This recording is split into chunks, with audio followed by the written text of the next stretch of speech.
everyone, and welcome to this year's E3 Roundup. It's the 2017 E3 Roundup. I am Captain Logan, and with me tonight, as always, is Dan Torrey. Hey, everybody. This is a tradition Dan and I started a couple years ago. Dan, can you believe this is our third one of these? I know, it's crazy now. I can't believe that we've kept it up for this for 3 years, but I'm happy we have. You know. Time passed. Anyway, so as I always say on these, here's the thing I'm not remotely qualified to weigh in on, but here I am. Dan said, hey, Cap, there's all these cool video games coming out for, they're talking about E3, should do a video and talk about them. And I was like, okay, if you really want me there, sure. And of course, you know, there are video games I keep up with, but I am more of a retro gamer than anything, and I don't keep up with the industry anything like as well as Dan does. I love video games. Again, I'm more of an old school gamer than anything, and just for folks that aren't aware of that and will wonder, Cap, why don't you know about all these things that Dan's going to know about that I'm not? I did do my homework. I watched every video Dan sent me, whether I cared about them or not.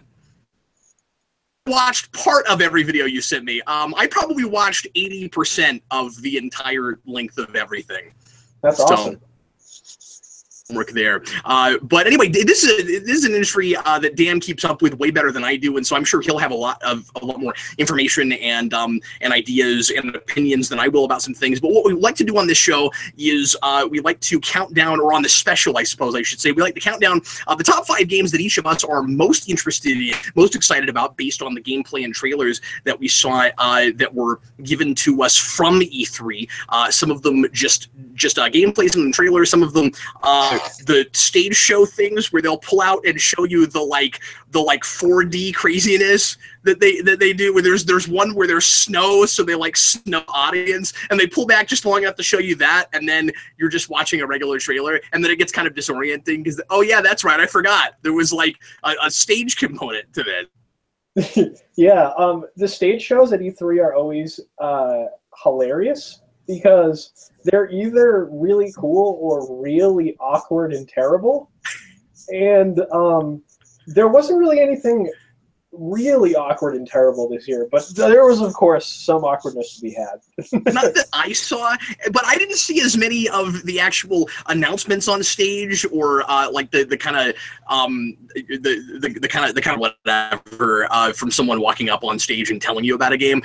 You didn't see me nearly as many of those links, so I didn't get to see as much awkwardness. I'm sure there was stuff. I just didn't see them. Surprisingly, most of them were kind of rapid fire, like trailer after trailer after trailer. I think people are maybe realizing that, you know, gamers care about video games, and that's why they're there. Like, the weirdest thing that happened in my mind, which was cool to see because I like cars, but I'm not sure that everyone in the Microsoft conference is a fan of cars and Porsches specifically.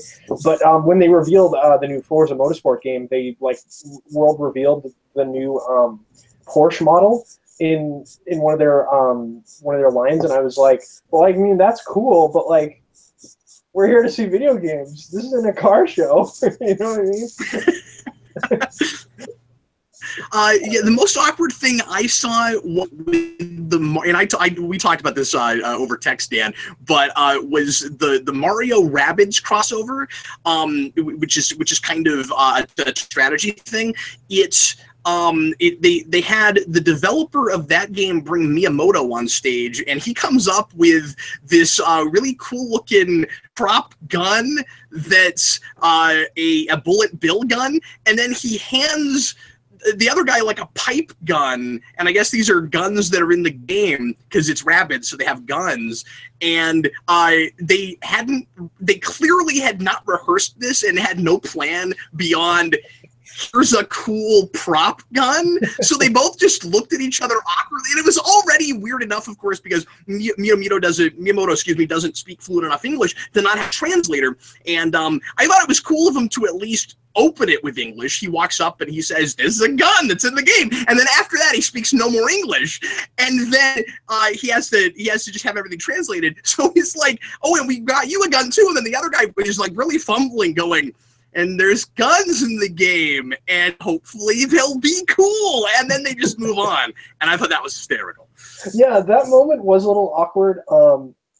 The one thing I really did like about that thing was when they were showing the trailer for the game and when Miyamoto was talking about it, they panned to the head developer who was in the audience, because the guy who was on stage, he's like the head of Ubisoft or something. I don't know exactly what his title is.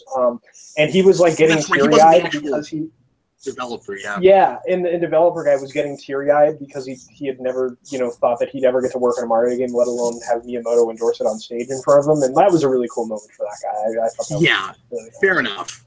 But yeah, like Miyamoto on stage is always awkward. Like, I don't know if you saw the reveal for The Legend of Zelda Skyward Sword when that came out, but the Wii Remote stopped working during the demo on stage the last time they did the I do remember that. So Nintendo has their share of awkward Miyamoto moments, but yeah, at least this one wasn't that bad. Yeah, and the trailer for Super Mario Run that he was in, I thought was kind of strange. Yeah. Yeah, that was pretty strange. There's just something about, like, we've got to, like, okay, I've played that a little bit, and the level designs, the stage for that kind of a game, of just like a thumb jump game, are really solid and look like they were designed, by your standard Mario team, and he looks like he has his thumbprint on it. Just something kind of weird about Miyamoto just looking into a camera going, Super Mario Run! And it really looks like in the back of his mind, he's like, but we're working on other, much cooler things right now. Yeah, no, definitely.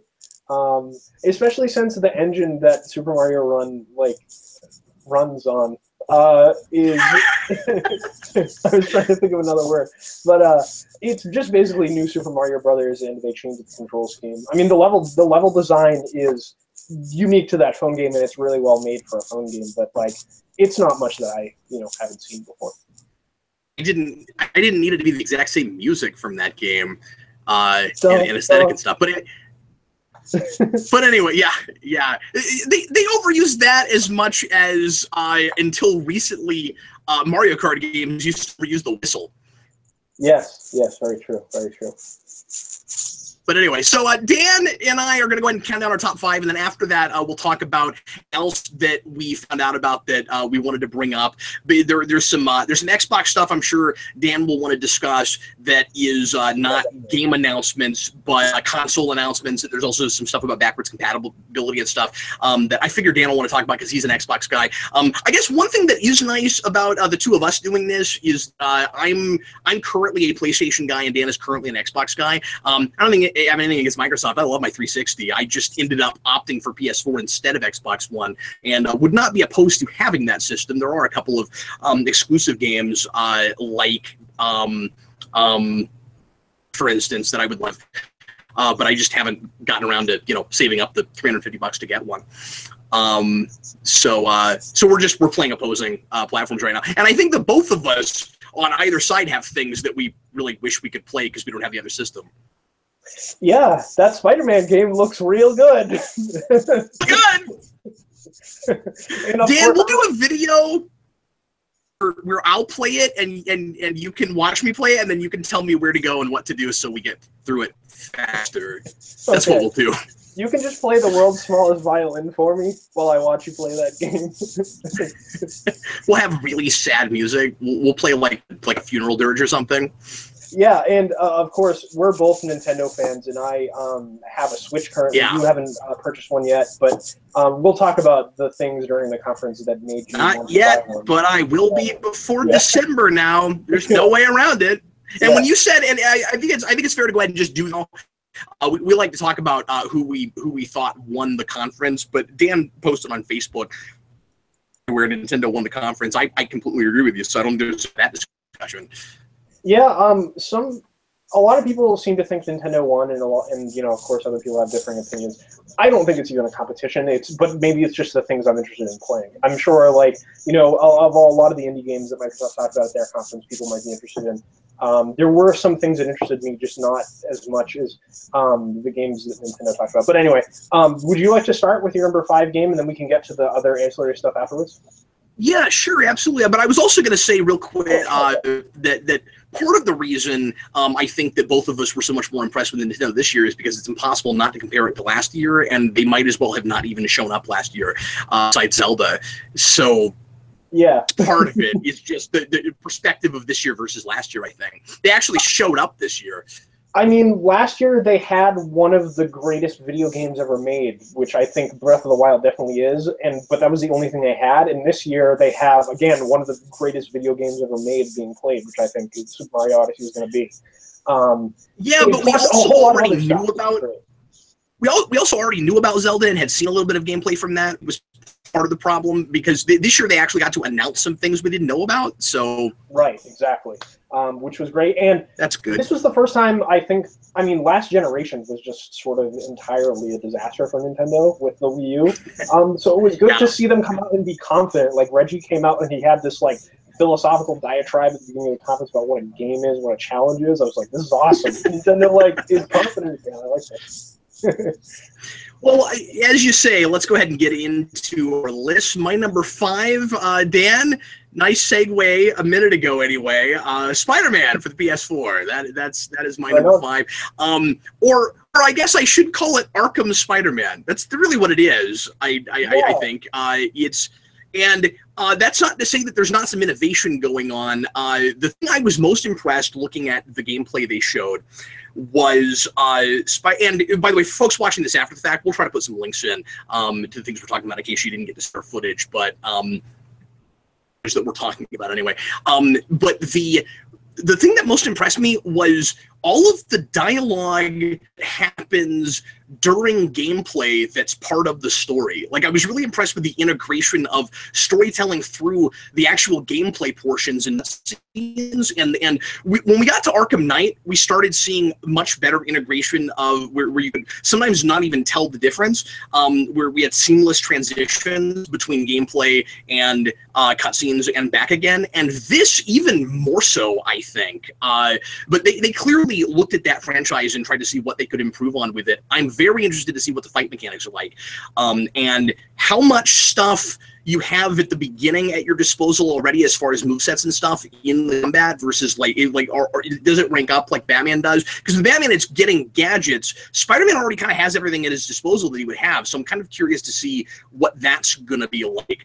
But it's beautiful, Dan. It's really breathtaking, and it has, of course, being a Spider-Man game, a totally different kind of aesthetic and a kind of tone to it than the Batman games. But I also like that it's a crime drama because Spider-Man often is and can be that, and so it's able to be adult and have a reason to not be a straight up all ages game. I mean, it's clearly meant to be a game for adults like Batman is, but it also has that quippy nature with Spider-Man, and like the banter during fights and stuff.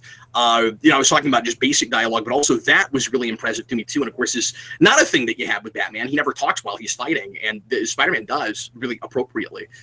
Yeah, I was impressed with the gameplay and what they showed, partly because of what you spoke about with the dialogue. I was really impressed with how good the quips were. Like when he's talking to Wilson Fisk on the phone, and he's like, "Nice jumpsuit you got there, slimming." I was like, "That's hilarious." Slimming, yeah, that's classic. Yeah, that's great Spider-Man stuff, and I did like that it's a crime drama, like you said, and there was a hint.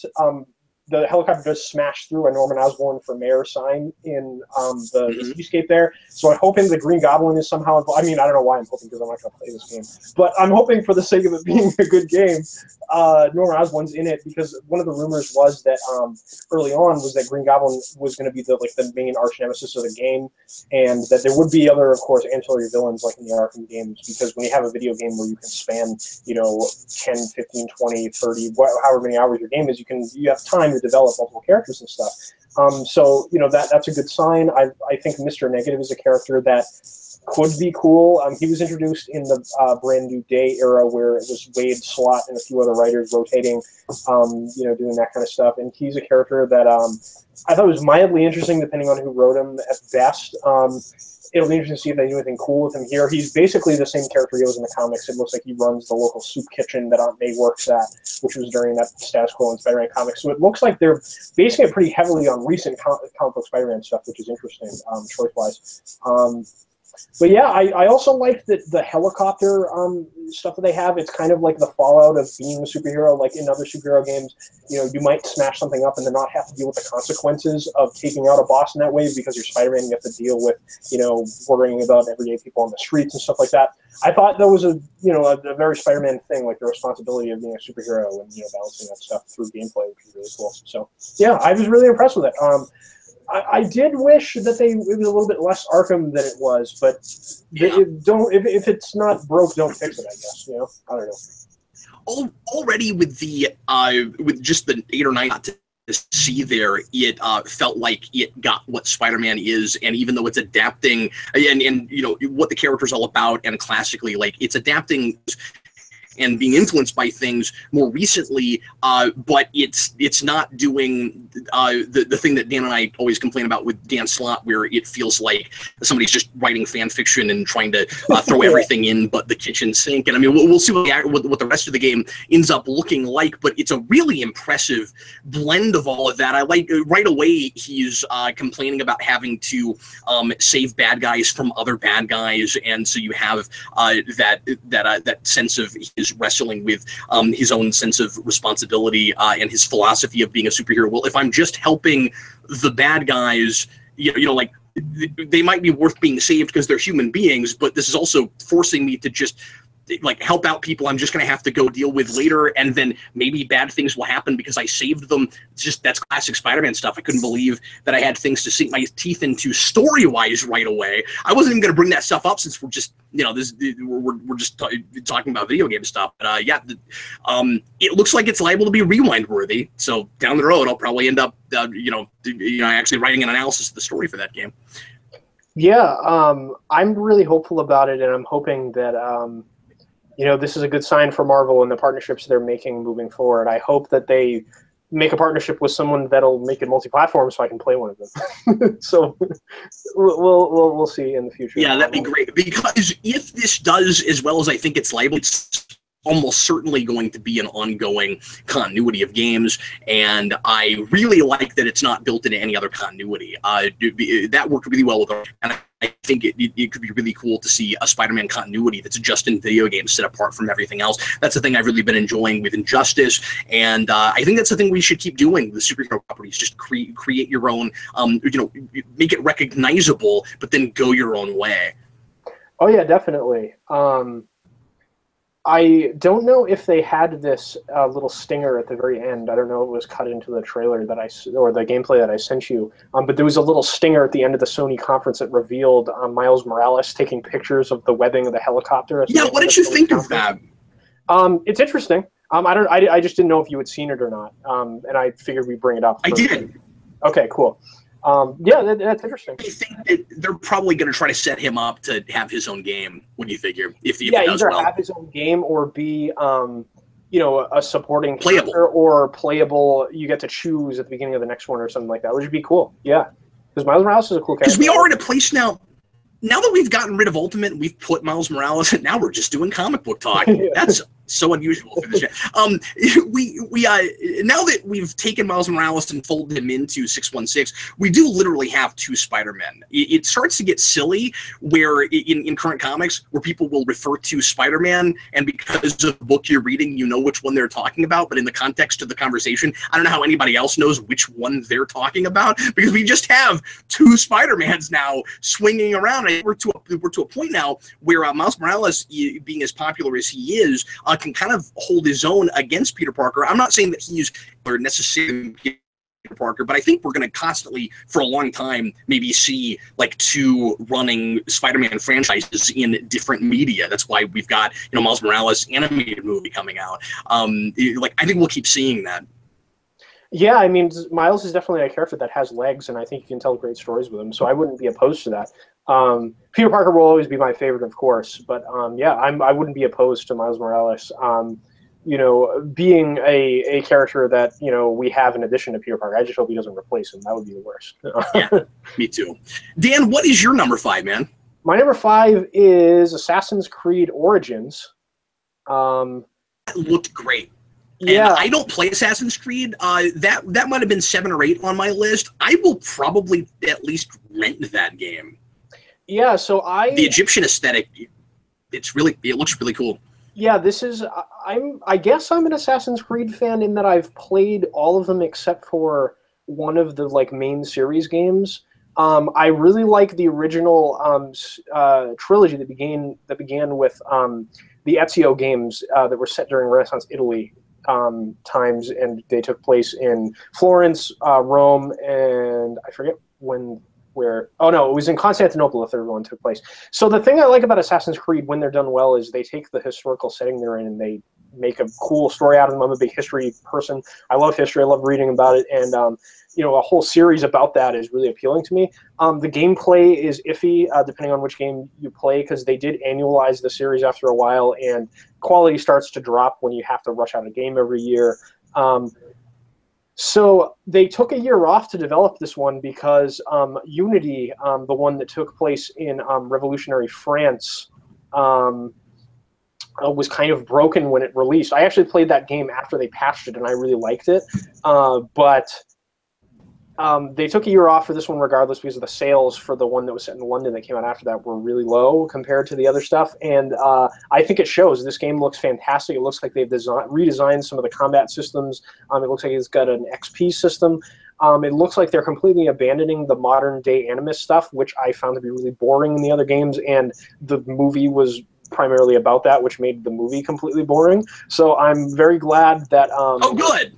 Yeah, I'm glad that we're just kind of staying in ancient Egypt. At least that's what it appears to be. The story is going to be all about the origin of the Assassin's Brotherhood.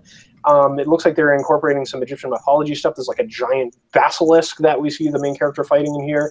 And I'm a big fan of ancient Egypt in general, like the history of it and stuff like that. So, yeah, I'm very, very excited about this game. In a way that I haven't been for Assassin's Creed in a while. Those games are like Call of Duty for me. They kind of just come and go, or had, because they were just annualized releases. But now I'm really excited about it again, and this is probably the one I've been the most excited about since the one that was set during the American Revolution, which was one of the ones that wasn't as great, but I thought the setting was really cool, and I'm hoping this one lives up to the hype this time. I'm really excited about it. I thought the hawk mechanic might end up being really cool. Yeah, they've tried to implement stuff similar to that in the past, but it looks a lot more refined here. I agree with you. Like, just sort of scouting out like where enemies are and stuff using the hawk. It's a cool idea. And the voice acting in that sounded real top notch. The problem with if the other Assassin's Creed games are like that, and again, I saw 8 minutes of gameplay, so I don't know if the story's any good, but the writing and the dialogue sounded really cinematic to me. If the other games are like that, because again, I've never played Assassin's Creed, I have this with a lot of things, I don't understand the point of making a movie. You already have one. It's just really long because you're playing it. Like I don't understand adapting material like that to a 2-hour format when you already have top-notch storytelling. Yeah, I mean, it depends on which game you're talking about. Like, the original 3 games, starting with Assassin's Creed 2, where Ezio's the main character and it's set in Renaissance Italy, that story's really great. And then depending on which one you're talking about after that, the story ranges from okay to good. Okay. But yeah, I mean, like, if I would recommend to you, if you want to start playing an Assassin's Creed game, they released a compilation disc of those 3 Ezio games for Xbox One and PS4 when the movie came out. So if you want to like kind of just get a feel for what it's like, the gameplay isn't as refined as it will be here, obviously, because those games were originally for the 360 and PS3, so they've done a lot of innovation and like refining the systems and stuff since then. But I think they're worth checking out, at least for the stories, because the stories in those games are really good. Okay, got 2 at a yard sale at one point for like $3, but I haven't. It's really good. It's definitely worth. Oh well, then I'll probably pop it in my machine at some point and play it. Nice. Okay, shall we move on, sir?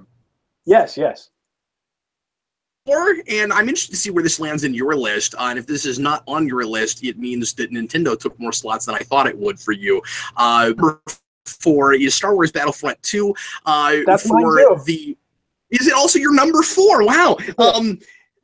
It goes without saying, they just put in everything people complained about not being there last time. We're basically going to have the opposite conversation that we had when we were talking about Battlefront coming out. Was that Hey, was it already out last year, or was that the year before? Was it the first one of these we did? I can't remember. Or did that not come out until like October? Is it? No. It must have been. I know I had that and was playing it before Eric got here last August, so it must have been the year before. The years, yeah, of course. I mean, yeah, and of course they're not putting those out 2 years in a row. What are we talking about? Of course it was the year before. But anyway, so we've got space combat now. Looked like there was space combat. Yes, there are space battles. And we have a campaign now, and we have multiple eras. So the three big things people complain about, we'll see how well they're executed. At least they're now. So like that's good. That's exciting. Darth Maul is really exciting. The characters from the new games, which is not from the new movies, not saying that they're there, but they look really good. Especially that bit that we saw at the end of that trailer with Rey and Kylo Ren. I don't know why over anything else in that that trailer they looked almost like real to me. Just that bit. I don't know what it was. They looked like they were really there, and I was really impressed with that. I'm excited about playing as Darth Maul. No surprise there. He's a lot of fun. I'm not immediately taken in by the initial concept of the campaign, playing as a rebel soldier, but I'm glad they're. And I'm sure it'll be great. It gives me much more of an incentive to buy it because I personally, this is just me, but I personally don't play a lot of online, and I will some. I bought online for 3 months just to play Battlefield with Dan, and Steve, and I did that for a while. And I just haven't played it in a while, so I haven't been buying the online because there's really not much else I play online. And I will again. With this one, but I'm also glad that I get more bang for my buck because there's a story and because there's a load. So I don't know, that's exciting. But there wasn't anything right away to feel weird about or dislike. Dan, I feel it looks like they're just it's as impressive and in the landscapes are as real looking, I think, as they were last time, which just absolutely blew us away. And it seems like it's all still there. Yeah, I'm really excited about the game. I'm actually interested in the campaign because the premise is you play as an Imperial TIE fighter pilot, and she's like really into. I said Empire. Rebel. I meant Imperial. That's what I meant. Okay, yeah. So you play as an Imperial TIE pilot for people that don't know, and it's basically like her witnessing the destruction of the Empire and it turning into the First Order. So I'm hoping that. That sort of fleshes out the First Order a little bit more. That would be really cool to see. And yeah, I'm really happy that there's a single-player mode because I prefer single-player games myself anyway. But as far as the multiplayer goes, they changed a lot of stuff where instead of the hero and ship drops being tied to like little tokens that everyone fights for over on the map, it's now skill-based.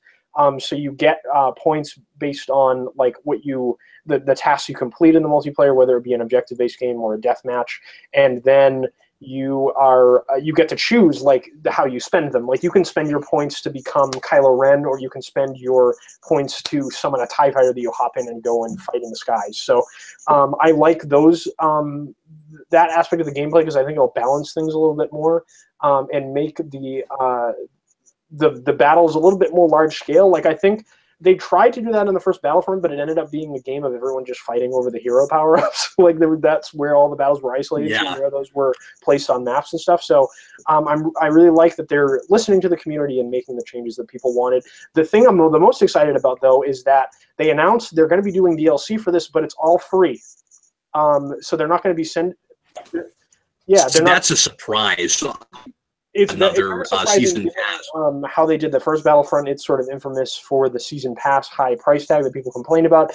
And the thing I didn't like about the downloadable content, because I bought all of it, was that you could only play with people that had bought the specific pack that you wanted to play with, and you could only play on those maps. So the community was segmented into 5 different subgroups because you had the people that had just the base game, you had the people that had the Rogue One DLC and all the other packs that they did. So it was like, if I wanted to play one of the DLC packs and it was an older one, like there was no one to play with because everyone had moved on to other content or didn't have the content. So now it's all going to be free. The community is not going to be segmented. It's just going to be whenever they add new stuff, everyone's going to be able to use it. It's going to be great.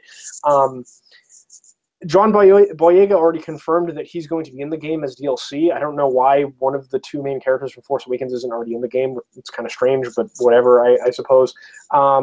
If they're coming free, I can't really complain. But yeah, I'm really impressed with what they showed. It looked really great from the gameplay and the trailer that they showed.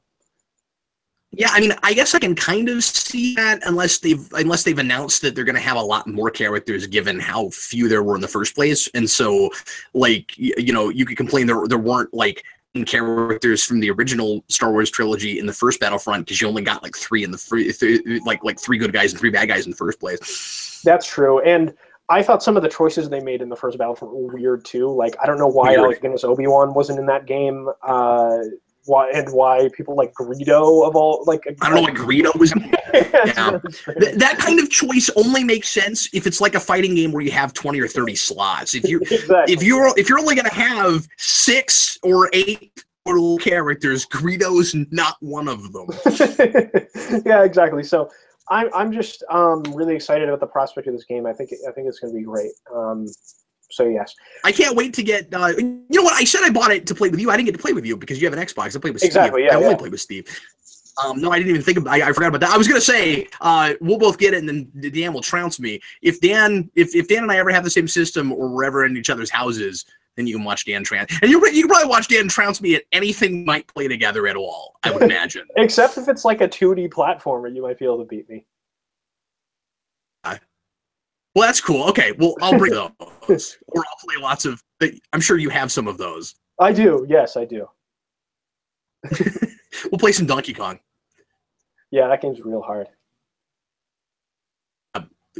That's probably a thing. I feel confident in saying that, especially if we play the original, that's the thing I could probably beat you at. Yeah, you probably if we timed each other or something, I could probably beat you on that. Definitely. I finished that trilogy of games relatively recently, like all the way through for the first time. I had played them extensively, but never been able to get through them. I've never played all the way through 3, but I played all the way through 2 a couple years ago. And you remember the maze with the bees? That's hard. So difficult. I can't tell you some of the greatest music. How many balloons I lost on that level. And I'm still not through Tropical Freeze. I gotta go back to that. Oh, that game's perfection. But anyway, whose turn is it now? Because we both used our number 4. I think it's mine because I began, and we both did the same thing for 4. So my number 3 is Detroit Become Human. Game looks great. Yeah. That looks like possibly some masterful science fiction storytelling. I love the notion of the heroes being the machines that end up that are going against the humans and are probably going to take over. Usually, of course, we vilify those. There have been things, obviously, in the past where the robots are the good guys, but usually it's when they're being oppressed by the humans. And this, it seems like it's just they're starting to become self-aware, and I guess they kind of are being oppressed, but it's not the kind of thing I'm trying to think of a good example, like, I don't know, Bicentennial Man or something, where like everyone is looking down on them as being as not being equals. It seems like it's a lot more complicated than that, and I'm really interested in the politics of it. But of course, the main reason that I gotta play that game is because it seems like it might have one of the best systems of all time for choice making and the story going a different way depending on what you decide to do. And it seems like it's based on real moral choices, real life type consequences for the decisions you decide to make. And I'm not usually into those kinds of games, but it looks so involved that I feel like if it's not clunky and it's not too horribly complicated of a system, of a button system, that I feel like I could get real immersed in that. And it looks like possibly one of the most replayable things in a long time. Yeah, I think that'd be a game you'd really be into because I don't know if you ever played Heavy Rain, but it's being developed by the same team that made that game. They're called Quantic Dream, and no, I always wanted to play that. I didn't have a PS3. That looked great. Yeah, Heavy Rain is a critically acclaimed game. Of course, I had a 360, so I didn't get to play it either. But they're basically. But this doesn't look like it's just quick time events, right? It's a choose your own adventure thing, like those games are. Yeah, that's Okay. what they're going for. Okay. And but I thought it had more of an action component to it. Maybe it doesn't. Maybe it does. I'm not sure. But they did confirm that one of, like, you know how in the trailer they show like the revolutionary like androids like rising up and stuff. You're going to get to choose which side of that moral quandary you side on, whether you side with the humans or the androids. So your character is going to be able to. Yeah, the story is all up to you. So if it's well executed, that could be amazing. Yeah, it looks really good. Yeah, it's a really ambitious project. So I'm very excited. They're selling it right. Yeah. Anyway. Yeah. No, from the trailer, it looked like you were supposed to be sympathizing with the machines, and I was kind of surprised by that. Yeah, that's one of the story angles you can take, which is an interesting thing. I'm sure it'll be a Shades of Grey kind of thing where, you know, we're and there's trade-offs depending on who you side with. So that'll be interesting. There's truth in both. Everybody's got an angle. You understand where they're all coming from. Exactly right. Yeah. And that conflict in the first place, right? Like if it's an easy answer, then you're a crazy person if you don't pick the right side. Exactly right. So yeah, I mean, I'm not surprised that you went for that, because I figured that was a game when I sent the link to you. I was like, oh, this will really, like, I hope he watches this video, because this will really speak to his sensibilities of what he loves. Well, and it was announced last year, so we already talked about it from last E3, but we didn't have as much gameplay and stuff, and it's about to come out now. Is that next year, or is that toward the end of this year? I watched the Sony conference, but I wasn't paying as close attention because I can't play any of those games, so I'm not sure off the top of my head. But yeah, I'm sorry, I've got more Sony. Do you have any Xbox exclusives on yours? No, I don't. I was very disappointed by Microsoft showing overall, which we can talk about when we get to their their conference. Well, that's unfortunate. Yeah, I've been paying attention to the fact that was a PlayStation exclusive. I forgot. Now, there were a couple of Xbox things where I was like, oh, I kind of wish that was on PlayStation, but nothing major. Really just Cuphead. Yeah, Cuphead looks great. I'm excited to play that game. And Microsoft did this weird thing at their conference where they used the wording Xbox launch exclusive, which just means that they're getting the game on their platform before anyone else, and it's coming to every other and platform. Who could it's kind of deceptive language. It's like, Microsoft, come on, like, it's coming to other platforms. You don't really need to specify. I don't know. It kind of annoyed me. But is that all you wanted to say about Detroit before we move on? Yeah, absolutely. I've got to play that. Yeah. I'm gonna be interested to see how it is, and how will you like it when it comes out. So my number 3. This is my favorite game that was revealed that wasn't a Nintendo thing at the show. I'm gonna I guess spoil my other 2 choices, but my number 3 is Wolfenstein 2: The New Colossus. This was teased at last year's E3 at Bethesda's conference with a little like text thing that flashed on their screen really quick, and some people noticed it because they're crazy people. I went by too quick. You have to watch that conference freeze frame to notice it.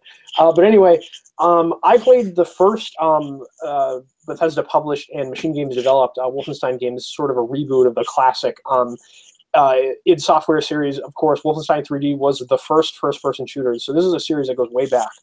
And Machine Games is a relatively new European studio that took the series under Bethesda's wing and rebooted it and made it into a story-driven first-person shooter, a single-player game, no multiplayer.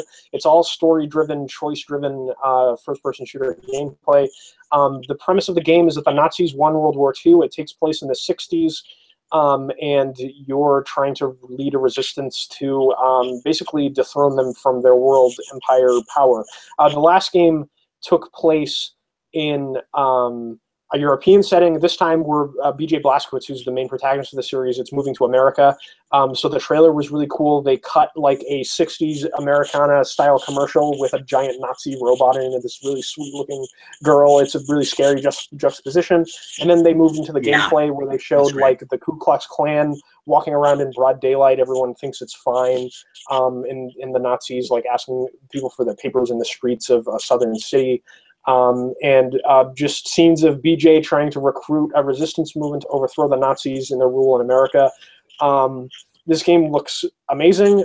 The story in the first game was incredible, really well written.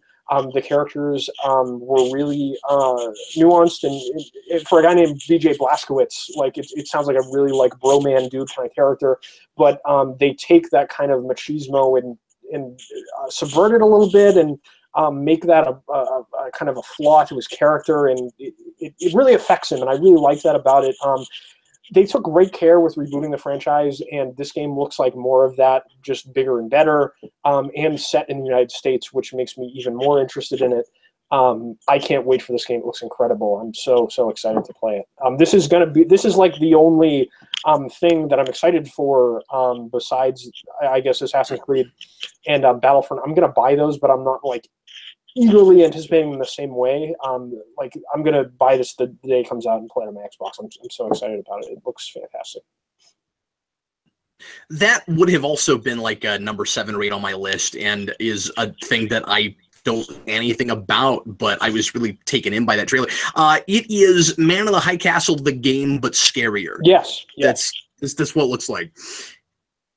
Present day. So, and yeah, I'm with you. I picked up on the machismo toward the end of that trailer, and it's that the thing that turns me off just a little bit, me personally, is that it's a little bit more gruesome and more grotesque than I would usually go for a thing, and seems to be kind of like you need some of that because it's Nazis in present day, so of course it would be really scary and there would be a lot of violence, but sometimes, and of course I haven't played the game yet, but sometimes it's hard to tell where the line is being drawn between that being there because it's necessary for the story and it reveling in it. And toward the end of that trailer, it felt like it was reveling more than I thought it was, and that made me kind of uncertain about it a little bit. The cool thing about that is they, in the first game, they establish a story reason for all of that stuff, which is really interesting.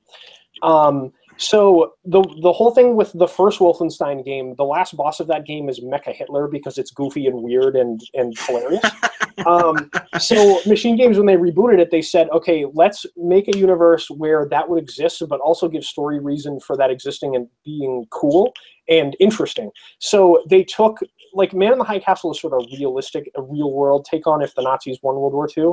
This is sort of like the Nazis were obsessed with the occult and stuff like that, and they discover how to make advanced technology through that research, and that's why there's all these big machines, and they have all these like elaborate, torturous weapons and stuff like that. So it's sort of a more fantastical take on what the Nazis thought they were coming true. So it's more nightmarish, which I think is a really cool take and makes it different from the Man in the High Castle universe in that way. Obviously, it's probably inspired by the Philip K. Dick novel, I would imagine, because the first game came out around the same time the TV show was being conceived and came out. But I think that, like, it's very well constructed and thought out story-wise. If you get a chance, I think you might like the first game, and you might be able to like feel it out, because you can probably find it for cheap now. And they did make an expansion called The Old Blood, which takes place during the 40s. Which is sort of like a prequel to the game. It's standalone. It's like another campaign, which is cool as well, and I like that one as well. So, yeah, I would say if you can, check out the first game. They might have it for cheap at GameStop or on PSN. You'd be able to feel out for whether or not you can stand the violence in it, because honestly, it does get really gruesome. That's sort of the character of the game, but. Yeah, like if it goes to like, I saw that Far Cry trailer, like if it goes to those places, I just don't know if I personally want to live in that world for any amount of time. But yeah, it's a scary place. Far Cry is another one that I would have put on my list. That was real impressive looking, but I'm not playing that. I don't think I can. That's fair, yeah. There's no false advertising there. I'm glad that they go full tilt with what that game's going to look like in the trailer. Somebody might look at that and be like, "Oh, well, you're selling this too much on gratuitous violence." No, it's really violent. You need to know what you're getting yourself into with a thing like that. Yeah. And Far Cry, of course, reveled in it a lot too with the trailer. I'm gonna have nightmares just having watched that trailer. Like, yeah, definitely. Sorry, what were you saying? I was saying Far Cry, of course, reveled in the violence a little bit too, where like they had that song where it's like bang, bang, bang, bang. I thought that was cool, but yeah. I'm conflicted about things like that. That's fair. That's totally understandable. I hear where you're coming from. Shall we move to? Yes. I've gushed enough about New Colossus and how excited I am about that game.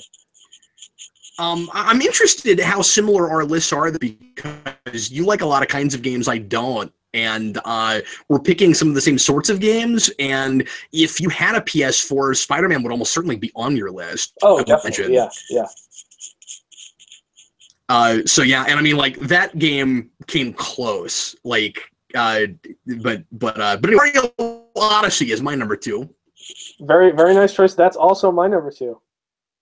Oh, well, let's just talk about that. So the hat mechanic looks really cool. Let me ask you this, because I haven't looked into the game any more than just looking at trailers. Is it open world or not? It is open world, and every piece of gameplay you've seen so far is in one of the levels. So it's like Mario 64, and you're dropped in a level, and you have to find the moon, and there's specific, like, you know, when you jump into Mario 64 into the pain, it'll be like, da-da-da-da-da-da, and it'll be like, race Koopa the Quick, and that's the thing you have to do to get that star when you select it, right? So it's going to be similar to that. They said this is basically the spiritual successor to 64 in that way. And there's going to be a hub world, but Nintendo has been very coy about what it is, and they don't want to reveal what it is yet. It's not the city.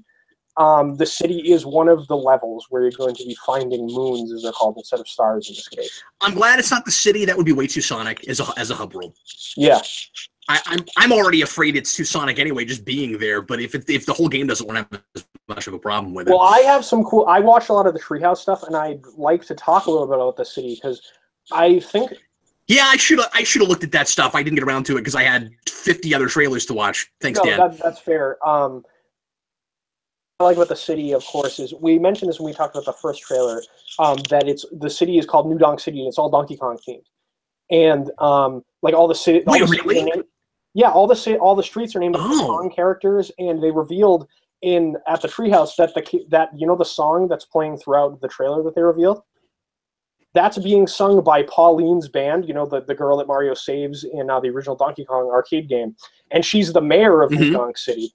And you're going to be doing a bunch of things, helping her find her band and stuff, which I think is a really cool callback to this stuff. And people asked Nintendo if Donkey Kong was in the game, and they were really coy about it. So he might be in the game in that city. Almost certainly. And now it makes more sense that it would look more like regular people because she kind of doesn't even look like she's in the same aesthetic as Mario. Exactly, so yeah. Like, even on the original, she's like a regular proportioned woman, and Mario's like this stout little, you know, dude. Yeah, I was trying to reserve judgment on that because I would think there would have to be some reason for it. I'm glad to know there is. Yeah, the fact that they're being so reverential to the past of Mario in design and the way that, like, what the levels actually are, I think is really cool.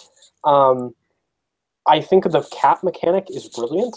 They have said that not literally everything in the game is cappable. There are certain things that are an art. They haven't said yet how you're going to be able to distinguish those things, but I'm sure you'll be able to clearly tell what you can and can't cap. But there were people, I watched some analysis videos where they were talking about, like, so you see in the trailer, Bowser has one of those hats on too. How cool would it be if there was a boss battle where Mario and Bowser threw their hats at each other, and you play as Bowser trying to get Mario, but you're Mario's consciousness? Yeah. That would be amazing. Cool. So the idea is supposed to be that the hat has Mario's consciousness in it?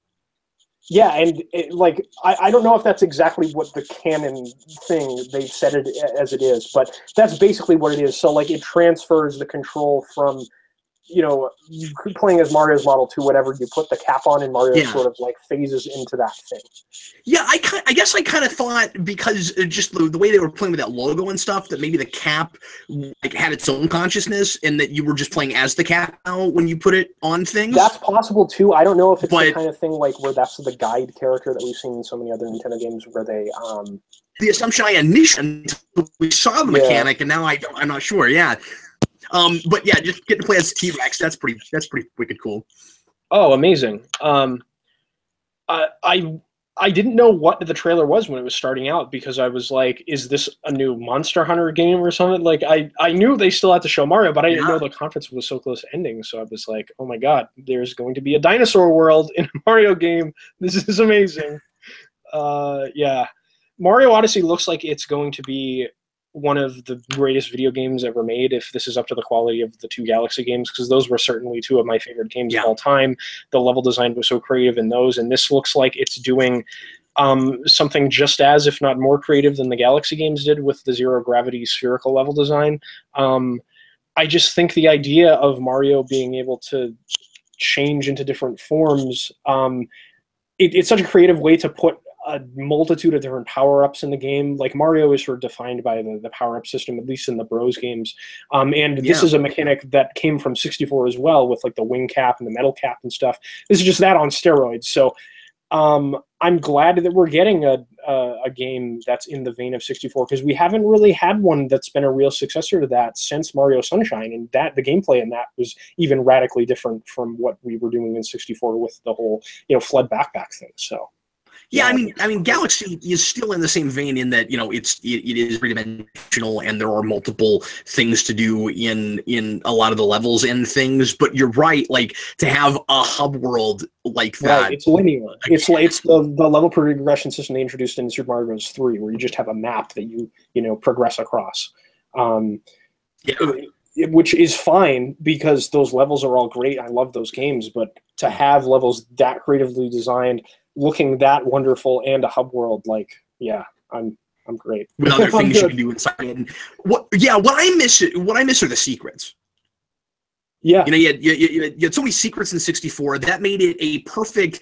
And I'm not the way that game being just like the first Mario being the first 2D platformer. It was essentially the first 3D platformer and nailed it first time out, and was still impressively like integrating things from 3 and World, where, you know, it had all the secrets like World did, where it's hard to finish the game. Even when it's done, it's not done. And I missed that. Yeah, and Galaxy certainly has its fair share of like objectives that in levels that are really difficult to complete, that you don't need to complete in order to finish the game. But I'm so excited at the prospect of just exploring every nook and cranny of this game and trying to find all the moons, 100% the game, and how challenging it's going to be. One of the things that Nintendo talked about during the Treehouse event was they tried to make it a little bit less punishment when you die, like you just lose coins, but I'm hoping they offset that with challenging platforming design, because I'm totally okay with them making this accessible in that you don't like start at the beginning of the level and you lose all your progress when you die. But if the challenges are really like, you know, controller hand sweating difficult, that I'm totally fine with them removing that aspect of it being difficult. But we'll see. I don't know. At this point, I kind of trust Nintendo, because I mean, every Mario game they've ever made is wonderful. Like, whether it's just sort of, for me anyway, lesser degrees of which ones I like more or less. Like, I don't think there's really a bad Mario game. They're all phenomenal. So the only exception for that to me is Sunshine. It's just a taste issue. I like things about that game. I don't have any desire to go back to it, really. That's fair, and a lot of people, yeah, but just because the levels are too big and I get lost. That was my main thing. Is I have a hard time finding where I'm supposed to go when the levels are too big. Yeah, and you may have that problem with Odyssey, because it looks like these levels are going to be pretty big too. Yeah, well, we'll see if there's a map or something. Oh yeah, there'll probably be a map, and I'm sure it'll be a little bit more intuitive as to like what moon you're looking for at what time, and you know what the objective is. But yeah, this game just looks like a revelation. Nintendo's killing it. Don't you think?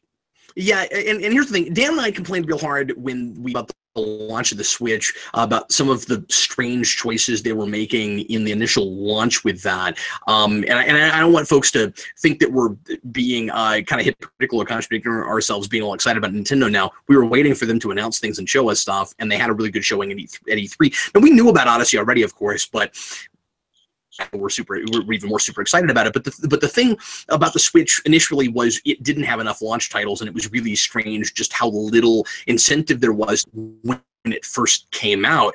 Dan, am I right to say that they probably announced more things than any other company? More new games and stuff that's in development, I guess. Like Sony showed a lot of stuff that they showed last year, and Microsoft showed a lot of independent games. Like Microsoft showed like 40 something games on their stage, and most of them were indie games, but they didn't show a lot of, if any, real, for me anyway, incentive to buy Xbox One like first party AAA exclusives. Nintendo announced well, they showed more of Super Mario Odyssey, which made it look even better than we thought it was going to be. They announced Kirby, Yoshi, Metroid Prime. Like that lineup alone is like killer. Plus, they have one of the greatest video games of all time already on their platform in Breath of the Wild, the new Zelda game. So I think Nintendo's in real good shape now. they added enough stuff on Deluxe on the Mario Kart 8 Deluxe to get people to buy that game. I still wish there had been new courses on that, but I appreciate all the battle mode stuff. I've gotten to play that a little bit at a bar arcade I go to. I don't have a Switch yet, but I guess the point I wanted to make is Odyssey is gonna sell than they were able to sell on the Wii U. They needed something like that on the Wii U. I think that's part of why that system didn't sell as well. Yes, they had Mario Kart. Yes, they had Smash. They always have those. 3D World was not an incentive enough for people to buy the system. It was too much of a hybrid of the 3D and the 2D thing. It's a good game, but I think Odyssey will sell more of those systems than anything else. And there's too many people that will have to play that game. Do you agree with that, Dan? I agree with that 100%. Plus, we've got ARMS comes out on Friday, and that's already getting glowing reviews, which is cool.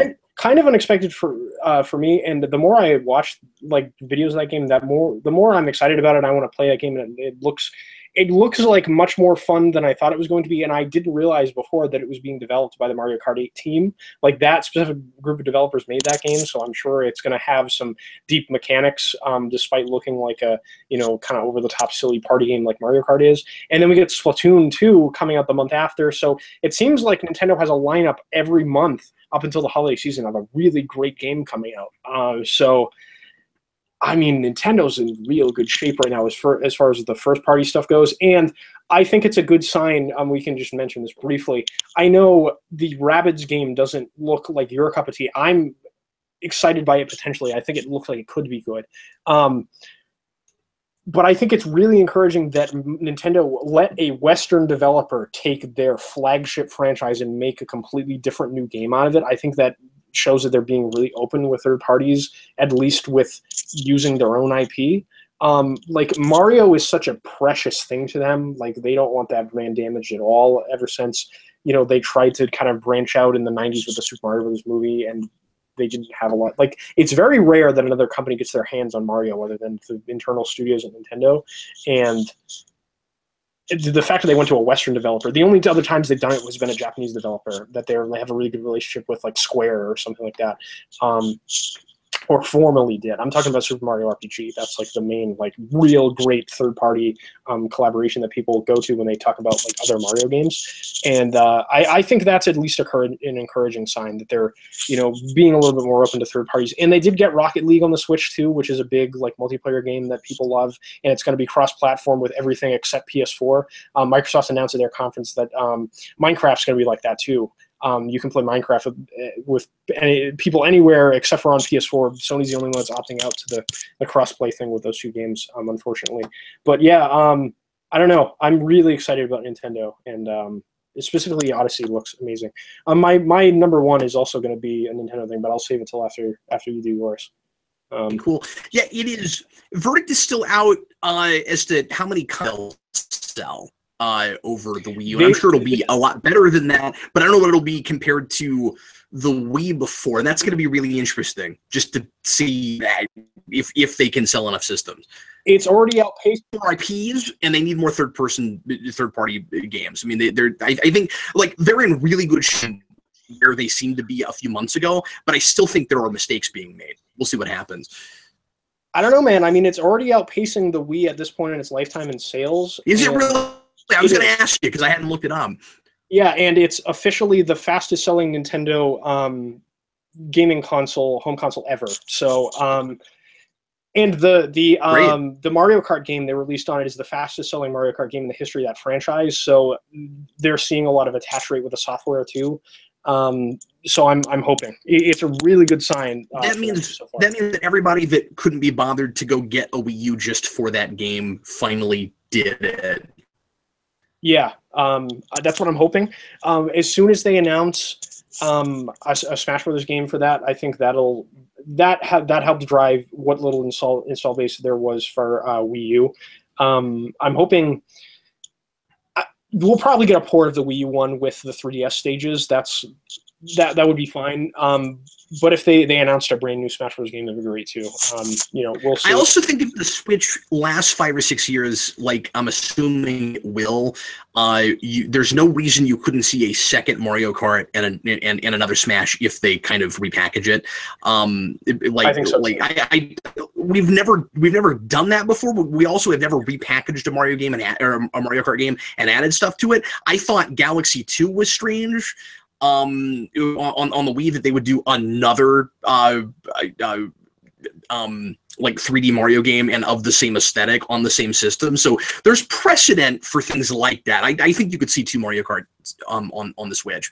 I think so too, and I think it's very promising that in the Nintendo conference, Game Freak and the Pokemon Company said that they're developing a mainline Pokemon RPG for the Switch. Oh, right. And Pokemon that fighting game looks good.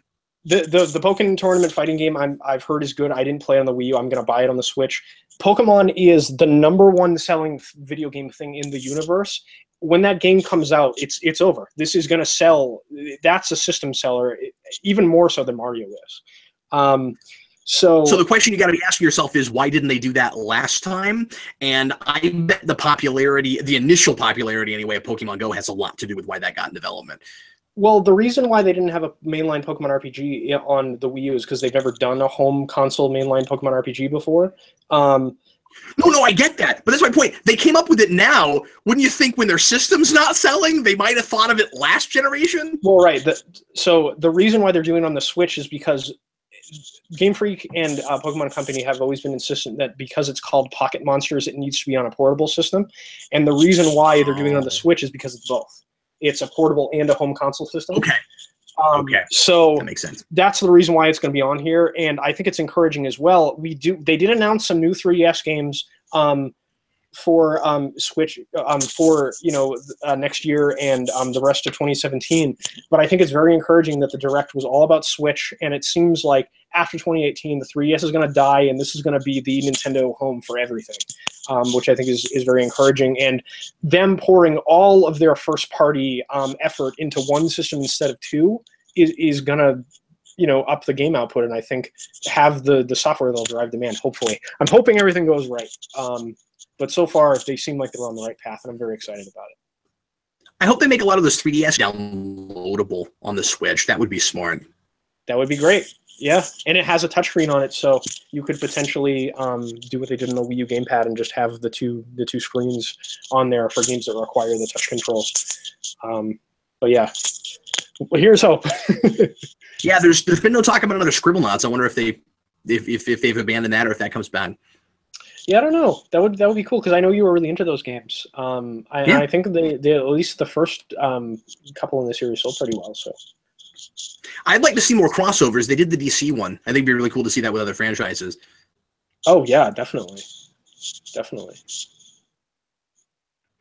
So my number one will come as no shock to anybody and is almost a cheat because it's going to come out in a couple months. But last year we did this with other things where it's like, well, if it hasn't come out yet and it was mentioned at E3, it's one of the games that. So like, I'm just being honest with this pick. I almost didn't even want to put it on the list at all just because it's so obvious. But my number one is Sonic Mania, which I'm simply losing my mind over. And for some people, it might sound odd that I would put a nostalgia fest.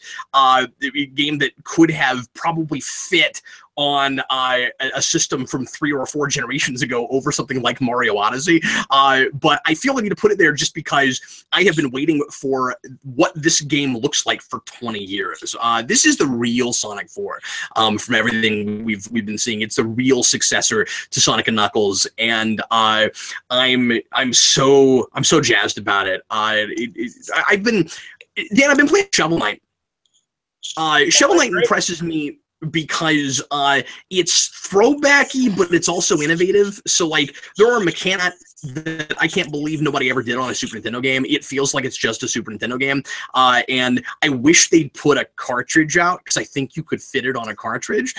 But this feels like that where we've learned these years, we've learned a lot, and we're taking all of that out, but the aesthetic is what it was in the mid-90s and arguably is a timeless aesthetic. So I think it would be unfair to say, I mean, I haven't played it yet, but I think it would be unfair to say that it's necessarily just nostalgia, just a throwback trip, just more of the same, because it looks, from a lot of the gameplay I've seen, very much like we're moving forward, and whatever the next game had been in side-scrolling 2D Sonic might have done some of the innovations and new ideas that this game is implementing. I also like how Sonic CD.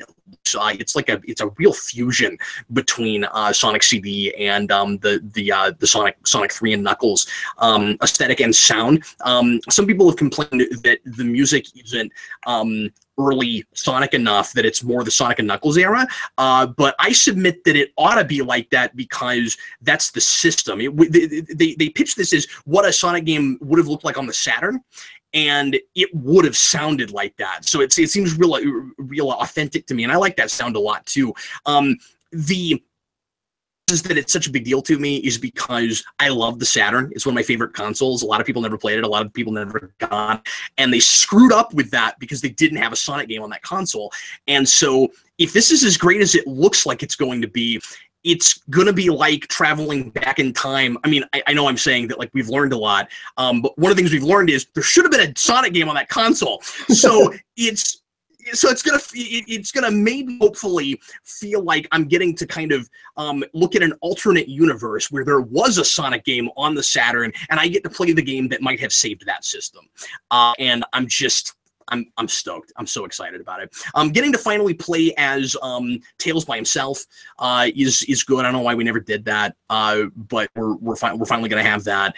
And I just go look at gameplay if you like those games. If you've gone back and played original 4 Sonic games as much as I have, you got to get it. And I also really want the collector's edition because it has a really cool Sonic on a Genesis like kind of paperweight thing, statue thing, and I coming with a hard copy. I've seen conflict reports, Dan. I thought it wasn't going to have a disc, but I'm hearing maybe it's going to have a disc. I'm not sure what's going on with that. But so I've looked into this because I was going to buy the collector's edition as well. I'm still not sure yet. At least the Switch one I know comes with the statue, a replica Genesis cartridge that has the Sonic Mania label on it. It's not functional, but it looks like a Sonic Mania Genesis cartridge. And I hate that. Download. I feel like that's also maybe a thing that could have fit on a cartridge, but probably not a Genesis cartridge. Yeah. Maybe 32X. Maybe it was 30. Yeah, but that would have been crazy. I have the 32X. I can play it. I can play that game. Oh man, but yeah, and then the Switch collector's edition comes with a digital download code. I think you can buy just the regular,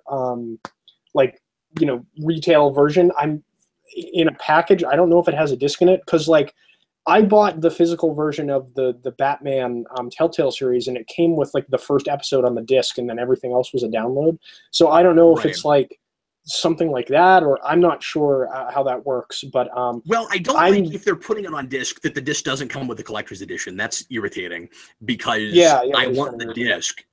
So I don't know how it's gonna work. I'm not gonna buy both. So yeah, and me and Captain Logan were talking about this. I'm really excited about this game too because I'm also a Sonic fan. I do love those old games on the Genesis and Sonic CD. The most recent trailer they released for it, which was kind of the launch trailer where they have like the Sonic CDS animations, like at the very end, Sonic's looking at elevator buttons, and they really are just forgetting that Sonic 4 existed because they never finished that game. Like on the buttons in the elevator, it says, you know, Sonic 1, 2, 3, Knuckles, and then Mania, and it's like, what happened to Sonic the Hedgehog 4? I guess Sega's trying to erase that from my memories.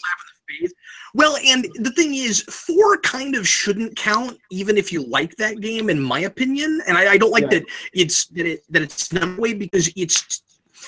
I don't mean to be a purist, but the aesthetic is different. Like it is an honest to God side scroller. I think it's a little dull for those games. I think it's a little redundant, but but forgetting that, just the fact that the homing attack is in it means it shouldn't count. A lot of people by modern Sonic. Yeah, I don't mind that it's there, but it shouldn't have been called Sonic 4, and it shouldn't be on that elevator. That's all I'm saying. I'm with you. I'm willing to forget about a half-finished game that wasn't that great either. I just and with regard to what you said about Tails being playable for the first time, have you ever played the Sonic Advance games, the 3 that were on Game Boy Advance? Yeah, a little bit, not much. Because they're really great 2D side-scrolling Sonic. I think you'd really like them. All 3 of them are on the Wii U Virtual Console. If you still have your Wii U and you get a chance to play those, please do, because I think you'd love them. And you can play as Tails by himself in those. It's not the classic Genesis aesthetic. It's still pixelated, but they get the like more modern designs. Yeah. But I think you would love those games. Just recommending them to you. I think you would really like them. And obviously, I didn't put the other new Sonic game on my list. It looks like it could be promising. I'm not a big modern Sonic fan, so Sonic Forces looks like Sega made a big deal out of it not being a direct sequel to Sonic Generations, but it totally is, pretty much. Yeah. Another Sonic. I don't know why they're being so prudish about that. Like, you put classic Sonic in it again, I guess, to appease people like me. Do they feel like they have to do that so they can rope us all in? Is that what it is? Like, if modern Sonic can't hold its own crowd at this point, I don't know why they're still making them. That's just my opinion. I mean, like, I'm not saying they shouldn't for people that like those games, but they're not confident in them if they feel like they have to keep putting classic Sonic in those. I'm with you. I am a 3D Sonic fan in that I like the first 2 adventure games. I grew up playing those games. Those were the first games. The GameCube ports were where I was introduced to Sonic. So I have a special place in my heart for those games. And I wish they would get rid of classic Sonic in these, because now we have another series that is all about, you know, going back to that well and basically, you know, making a sequel to the Genesis games. Why do we have to keep putting classic Sonic gameplay in the 3D games? I wish we would just make good 3D Sonic games and kind of move forward and innovate like we've been doing with Mario. I don't know. We're trying to bury that aesthetic for the longest time. We're like, they were trying to appease us, but they didn't want to go back to exactly what they had before. The only reason that game got made is because a genius fan in his basement was making those, and they pulled him up and said, "Okay, people like what you're doing. Maybe we'll let you work for us and make that game." That's the only reason that even happened. So. Yeah, it's so funny. Like I guess the guy that's making Sonic Mania, he made the ports of the mobile Genesis Sonic games, and he was before that like a fan developer. Okay. He was before that a fan developer that just made really good Sonic games on the internet, and Sega was like, "Well, you're better at this than Sonic Team now. Come this game." He could be Sonic Team of One. Yeah. Classic Sonic Team of One. Yeah. So. I don't know. I think Forces might be fun. It's not my thing. Am I wrong? It seems like, unless they just sped up the footage, it seems like it's the fastest moving forward 3D Sonic we've had. Like, it seems absurdly fast, and I don't know what the point of that is in 3D because I feel like it has to play itself. Like, I don't see how you can move that fast and have any idea what you're doing when you're moving in 3 dimensions. But that's just me. Yeah, I mean, I'm hoping there's a little bit more platforming skill to it, but I'm with you. Everyone loves Sonic Colors. Like, oh, Sonic Colors is great. I didn't love that game because the only good parts of it were the 2D parts, and the 3D parts kind of like you going on a track, and it was like basically an interactive cutscene where you can move left and right. That's right. But yeah, the scenes of that, or excuse me, levels of that are really good. The DS game is better. Yeah, I've heard the DS game is good, and then Generations was kind of the same way, and Sonic Unleashed, the only parts that were interactive cutscenes of that game were the Werehog levels, and that's why everyone hated that game. So, I don't know. I'm just hoping we're going to get a Sonic game that's cool and playable. I do like, in the trailer they showed at E3, they're bringing back Shadow the Hedgehog as one of the villains, and Shadow's my favorite Sonic character. I named one of my dogs after Shadow when I was a kid, so I'm a big Shadow the Hedgehog fan. Youngin, what do you think of customizable Sonic characters? So that's an interesting idea because Sega said they were inspired by like the fan art in the bowels of the internet, where everyone makes their own Sonic character that's like a hardcore Sonic fan. Okay. I think some of those characters are really creative. I also think some of them are really creepy. So I'm excited about it because I like RPGs and like character creators and stuff. So I'm excited about the prospect of making a character. I think it's a cool idea. I'm just hoping the game's good. If everything around the character creator is trash, then it's going to be inconsequential. But if it's in a really great game, then that'll be a cool addition, I think. Like the character they show that somebody makes is has glass like square glasses. Yeah. Just seems real impractical when you're a Sonic, when you're a animal character, whatever that is. I wonder if they're all real. I wonder if like you won't even know what animal it is. If it's like you put together something and it's not even an actual animal, or it is, but it's really obscure and you can't even tell because like I wouldn't know that was an echidna just looking at it. They said you get to choose between I think it's between like 6 and 9 different species. So there's like cat, bird, and they all have like different abilities, like different platforming relevant abilities. Like some of them pull rings when they're near them. Some of them get a double jump. So like, that's cool. Yeah, like they're all different. So that's kind of. I wonder if you can be a crocodile and a bee. Vectors in the game.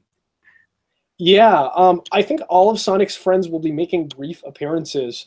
But hopefully the vast majority of them are not involved with the plot in any way whatsoever. I hope so too, yeah. The thing that really makes me cry looking at that is we got a game with all those characters and Archie seems to have canceled the Sonic series, and I just makes me want to cry. Really sad. It is really sad.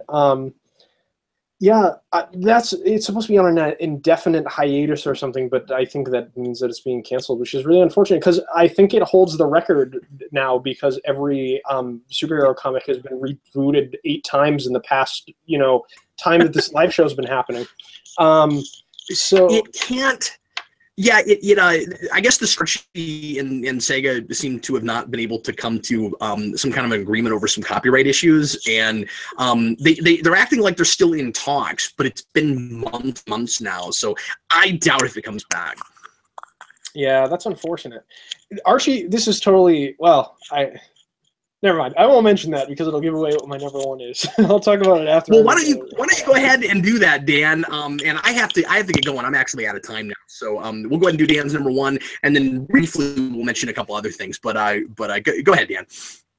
Okay, so I'm kind of cheating because I'm incorporating 2 things into my number 1. But 2. That comes out in August. It should have come out already. I picked the game that got pushed back. Like that couldn't have even been on my list if it came out on time. So as long as we're both cheating, that's fine. My number 1 is the glorious return of Metroid to being one of the crown jewels of Nintendo. As far as I'm concerned, the holy trinity of Nintendo was Mario, Zelda, and Metroid, and they announced Metroid Prime 4, which sounds like it just started development, which is cool just because a lot of people thought that series was dead, me included, because Metroid doesn't sell and move systems the same way that Zelda and Mario do. It's kind of a niche audience, but those games are so good. And I was really hoping they would bring it back eventually. Not only did they announce Metroid Prime 4, they announced they're remaking Metroid 2, The Return of Samus, on the 3DS. I'm so excited about that. I recently replayed the second game on the 3DS Virtual Console, and that game's somewhat of a black sheep of the franchise because it's more linear than some of the other ones. But I really like it. The plot of the game is going around and basically exterminating all of the Metroids on their home planet.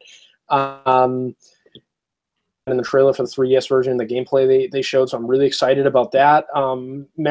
It's just very exciting to me that Nintendo is giving Samus her day in the light.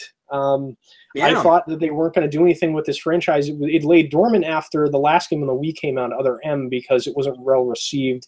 The game isn't that bad. The control scheme is a little unintuitive, but the story people didn't like because they gave Samus a fully voice-acted story, and it's really cheesy and not well written. And Samus was a character that everyone always thought was like a very stoic, like a Boba Fett kind of character, and she's like taking orders from this dude as to when she can use her power-ups in her suit and stuff. It's really weird. So it looks like we're returning to form here. Retro Studios is not the team making the new Metroid Prime game. We still don't know what they're working on. They're the team responsible for Metroid Prime, that trilogy, and the Donkey Kong Country games.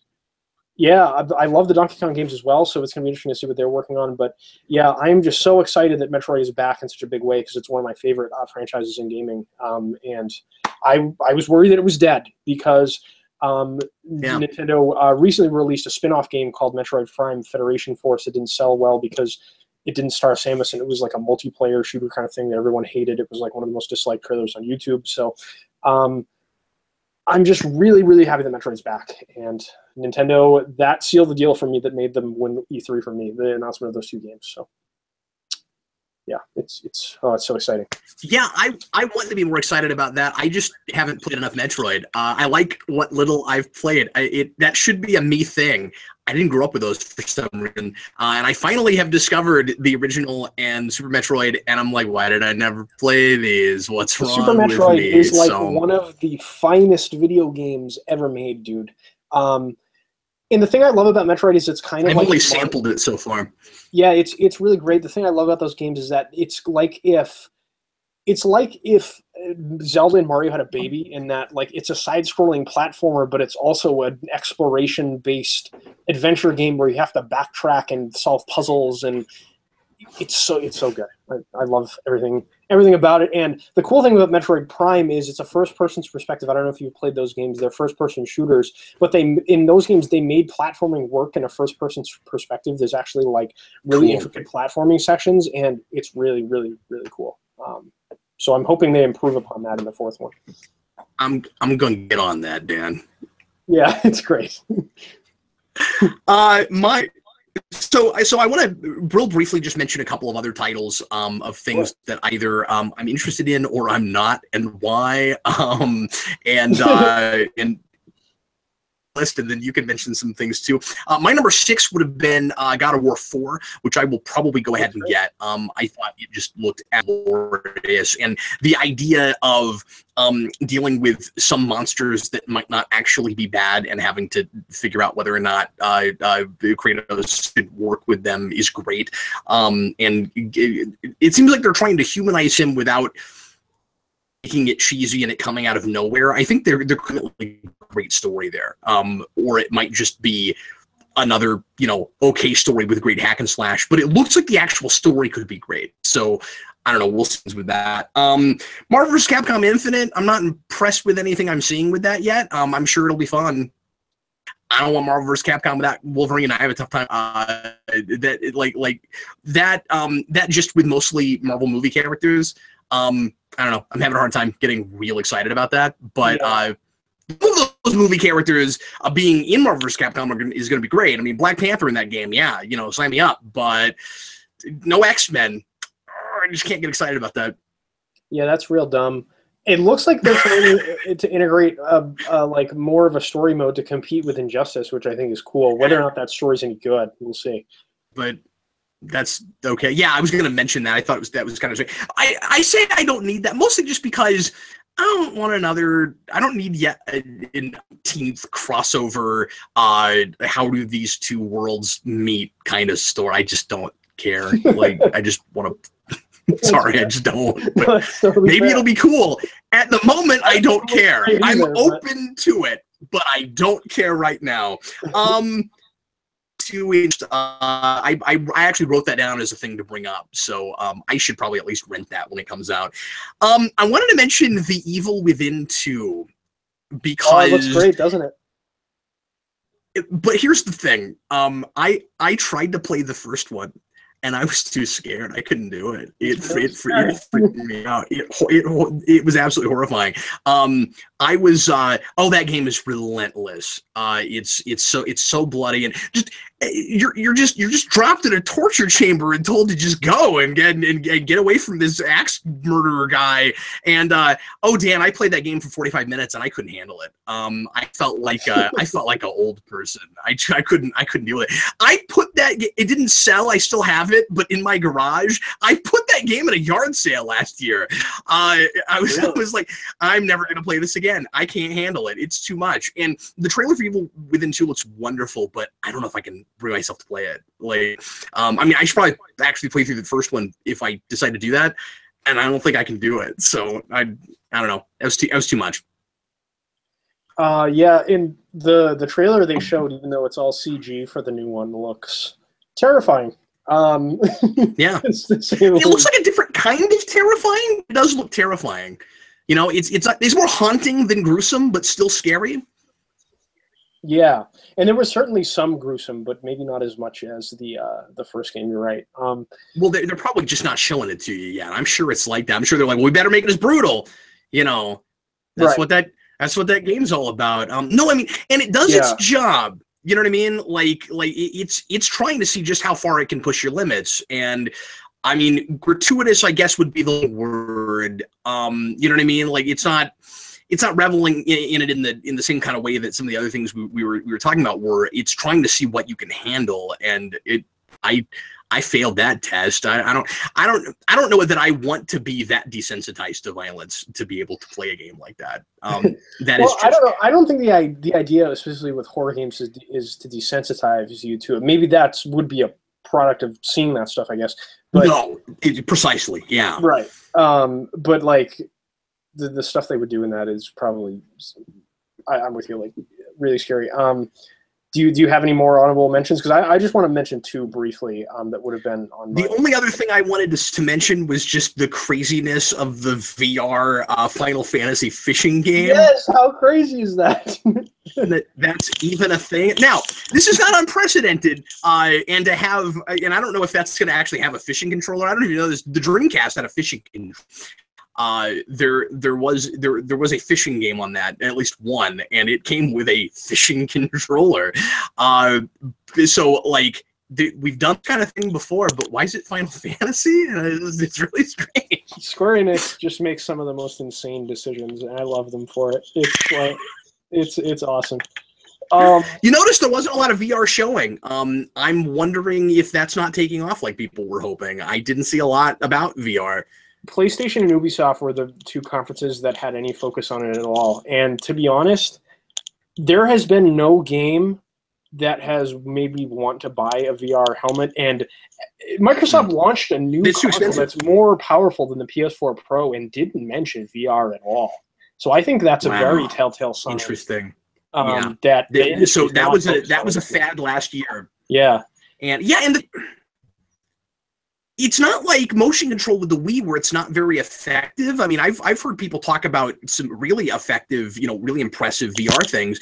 It's just not taken off in the home. It seems like people like to go out and find it, but they don't want to do it at their house. To be honest, I never really wanted to play games with a dumb helmet on, waving glow sticks around anyway, so I'm fine with it not taking off. But that's just me. What else did you want to bring up, Dan?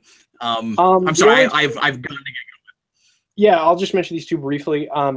Metro Exodus, one of the games that was showed at the Microsoft conference, it's a first-person adventure shooter game set in post-nuclear Soviet Union during the Cold War. That seems interesting to me. Those games, I think there's been 2 of them before. They're based on a series of Russian novels, apparently. I've never played them, but the game that they showed looked interesting. I might play that when it comes out. And then BioWare's new IP that was shown at Microsoft conference, it's called Anthem, and it's like this online co-op MMO type thing. That looks cool. I don't know, man. I love BioWare. They're one of my favorite developers in the industry. That game doesn't look like enough of an RPG to me, and it looks like a needless... It looks like a ploy by EA to sort of cash in on the success of games like Destiny. I don't know. It'll be interesting to see how it is when it comes out. I might play it if it gets good reviews, but as of right now, I'm not excited about it at all. It's just depressing to me because this is what the main BioWare team has been working on. They said they've been working on a new IP for a long time. I was really hyped to hear things about it. And if it's an online co-op game like Destiny, this is all they're going to have time for, dedicate to, like updating this game and things like that. Like, I want BioWare's main team making new huge RPGs for me to play. Like, I don't know, it's just kind of, I don't know, I'm kind of demoralized by it, to be honest, the type of game it is. But if it's good, I don't have a dog in that fight. I just saw the trailer and it seemed like it might be cool for someone. It's not my cup of tea. I probably wouldn't play it, but yeah, a lot of people looked like they were excited for it. It's just, I don't know. The only like MMO that's ever kept my attention for any substantial amount of time is World of Warcraft, and nobody does, what they do in this specific genre better than Blizzard. So, I mean, BioWare has already tried to make an MMO with the Old Republic, which was okay. It didn't retain a player base at all, so I don't know why they're really trying again. But, we'll see. Have at it, guys, I suppose. I don't know. Yeah, the only thing I've done is Star Trek, and it's great. It's fun, but I lose interest and don't go back to it because the ship combat is needlessly tedious. No, really? That's surprising. The fights take too long, and I just want to go explore, and I don't care about the ship combat, and it's too much about that. You have to do too much of it, so... Yeah, I figured that would be a big focus of a Star Trek game because, like, the focus of that show isn't obviously ground combat. I mean, you could do goofy Gorn fights, and I play that game. Yeah, me too. And I mean, there's ground combat too, but like, and that can get kind of tedious too. It's a lot of just standing around phasering people. The thing with Star Trek games on the whole, going almost all the way back, really has been, we got to contrive a war so we can have action going on. So like it's Star Trek, but it's barely Star Trek. The RPG is not very barely Star Trek. It feels very Star Trek, and then you get in a bunch of combats, and I just get bored. Yeah, that's totally fair. And then the last thing I wanted to mention, because I know you have to go, is the announcement of the new Xbox, the Xbox One X, which is basically a premium version of the Xbox One. I didn't see anything in that conference that would incentivize me to buy one. I already have an Xbox One S. For people that are going to buy an Xbox One, it's $500. It's $100 more than the more powerful PS4. And honestly, the PS4 has better games. Like if you're going to buy 2 systems at this point, I like Xbox because I like the exclusive franchises like Halo and stuff like, and Fable was one of my favorite franchises before, but that's pretty much dead because Lionhead closed. But if you're just like a person that doesn't have a dog in the fight, I'd recommend you buy a PS4 because it's cheaper and it has better games. Microsoft didn't announce. Yeah, Microsoft didn't announce anything at that conference that would incentivize me to tell anyone to buy the Xbox One X over a PlayStation 4 Pro if they were thinking about it. The only, really thing they have to say about this console is that it's like really powerful. It has, all the gigaflops and teraflops, and it's got a water cooler in it. And I'm like, dude, like, who cares? I care about the games I'm going to play on it. Like, I know, like, some people are really into the tech side of things, but like, if there's no games to play on it, like, I really don't care.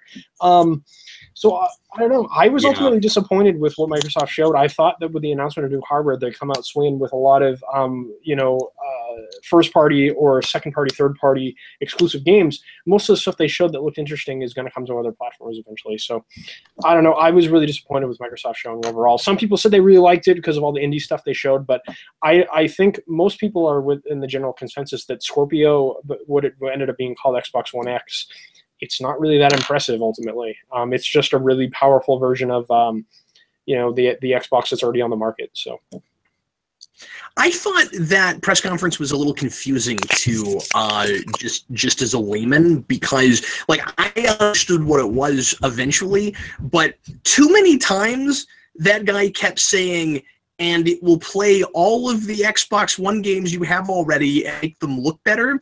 And if you say that too many times, I'm like, it's the next system and there will be games that you can only play on that, which is not the case. But to use it'll play all your Xbox One games as a selling point is lame at best. I don't know why you would even say that. Like, yes, of course, it's just a souped up Xbox. I don't understand that. Yeah, and one of the things that I thought was weird that they said too was like Gears of War 4 and some other first-party exclusives are getting free resolution updates. I'm like, dude, I already paid $500 for your console. If you're going to make me pay money for up-reses of these games on a TV that I don't even own yet, like a lot of people don't even have 4K TVs in their houses yet. Like, that's insane. No one's going to pay money for up-reses of old games that they've played already. And he kept saying a thing that contradicts that I don't believe him on, because he kept saying every game play on it will look better than it does before, but if they're doing specific up-reses for other games and then treating that as a selling point, no, you don't have to pay for it. How much better could the other games possibly look if you're making a big deal out of up-resing? And I just don't believe it. The thing that could look better is like draw distance, and this is like geeky graphic stuff, but like, so like if you're looking at like an open world game, right, and you look off into the distance, if you have a really this is like if you play a game on PC, for example, you play it on low settings, like the processor won't load all of the stuff in the background immediately. As you get closer, it loads more of it, and the more powerful your system, the further out you can load things. So it would look better in that way, like with draw distance and some other stuff. Sure, that's fair. And load times, but like I'm not going to spend $500 to get better load times. That doesn't make any sense. Yeah, that's the thing. Like okay, maybe it's all true. Maybe it does make it look better, and the load times are better. But is it worth another $150?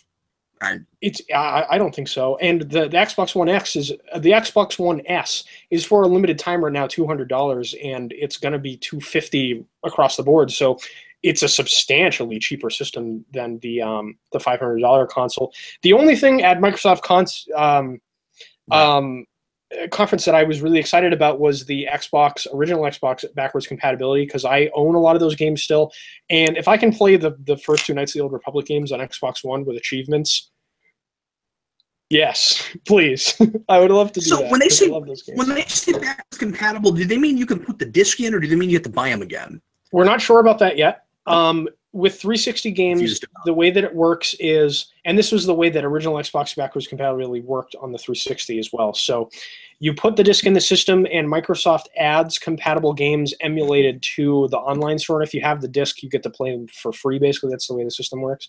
Yeah, I've done that one time, because I bought an Xbox game that I wanted to play that you couldn't just, and then I went and downloaded an update, and then it worked. So yeah.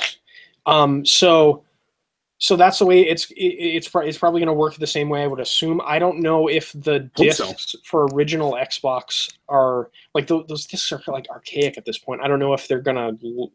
We'll see. I mean, I would hope so, because I have a ton of original Xbox games that I would love to be able to play on that I have the disc for still. But we'll see. I'm just excited that a lot of those classic Xbox games that are really expensive and rare now are going to be accessible to people. Like they already announced Crimson Skies, which is a game a lot of people love that's really rare and hard to find. That's like the first one they announced. It's going to be backwards compatible. So they've been really good adding games to the Xbox 360 compatible program, like every month. That games that people really love too. So, it's not like obscure stuff. So Microsoft has a good track record with this stuff. It's cool that we'll be able to play all three generations of Xbox's great games in one place. I think that's really cool. it's building a back catalog sort of the way Nintendo does with their old stuff. And I think Sony and Microsoft are getting old enough now that they can do kind of the same thing, which is cool. Hopefully it's good, because they were a little bit vague about how exactly it's going to work and how many games they'll have. But it's, in theory, it's good. Yeah, I'm hoping so. Because I really want to play KOTOR 1 and 2 with achievements. Please, Microsoft, let me do it, please. Well, folks, that's going to do it for us this evening. Dan, thanks a lot for suggesting this 3 years ago. I'm glad we're still doing that. No problem. This time that I legitimately was excited about and could speak about, and I can guarantee that all 5 games that I put on my list I'll actually buy. So that's exciting. Yeah, there was a lot of exciting stuff announced at this E3. I heard a lot of people say they were disappointed with this year because a lot of stuff from last year were shown. But I mean, as a Nintendo fan, I'm real happy. Yeah. Folks, thank you a lot for watching. Appreciate it. If you're here live, really cool of you to come out as we recorded. Sorry we didn't talk directly to you very much, but we had kind of limited time, and like I said, I needed to get going 20 minutes ago. So thanks a lot for watching, and we will see you again with more content here on the channel. We come back full-time on Monday. I am still technically on hiatus, except for things like this that happen, but here in just a few days, we'll be back to normal. And as I've said before, I am streamlining some things on the channel a little bit, and I'm working on kind of a new kind of format for things, and I'll talk about that when I come back. We've got some new cool things going on with Patreon, and just a quick plug for that. Geekolution does have a Patreon if you want to go check that out. $2 a month gets you all kinds of fun things, including most videos at least 24 hours early, besides really time-sensitive things, and live things like this, because that's impossible. And also some extra content, and we're going to be starting a new show, Eric and I, twice a month, just for Patreon. Don't worry, it's not review content. We would never do review content with a paywall, but we're going to have a little talk show where we'll get a little looser, and we'll and there's more swearing and things, and we'll go to places we never go to on the channel. So if that interests you, check that out, and the first episode of that will come out in about a week. Anyway, thanks a lot for watching. We sure appreciate it. I am Captain Logan, and this was Dan Torrey. Thanks for watching, everybody. See you, folks.